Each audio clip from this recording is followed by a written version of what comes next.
3 changes recommend करो जो अगर कोई ये पॉडकास्ट देख रहा है वो अपने घर में ये चीजें तो कर ही ले, आज ही चेंज कर ले। सबसे पहले किचन में जाइए, सारे एल्यूमिनियम के बर्तन उठाकर फेंक दीजिए। एल्यूमिनियम के बर्तन में अगर आप कुकिंग कर रहे हो, it is you are cooking cancer. તંબુરો કોણે કીધું એલ્યુમિનિયમના વાસણો નુકસાન કરે છે? હાલી શું નીકળ્યા છો? એલ્યુમિનિયમના વાસણમાં રાંધવાથી કેન્સર થાય છે એ ખોટી ભ્રમણા છે. World Health Organization American cancer સોસાયટીએ ગાય વગાડીને કીધું છે કે એલ્યુમિનિયમના વાસણમાં રાંધવાથી કેન્સર થાય છે. વાત સાબિત નથી થઈ.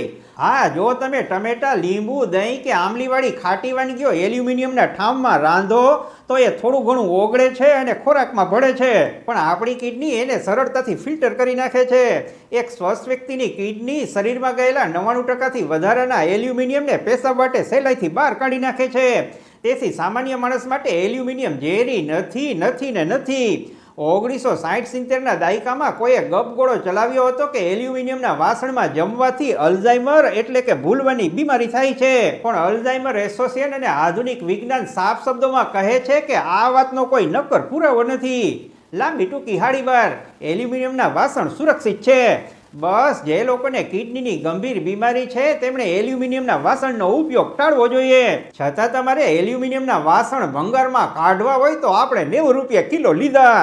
ક્યાં મોકલવા એ જાણવા માટે ઠોકો કમેન્ટ. નમસ્કાર.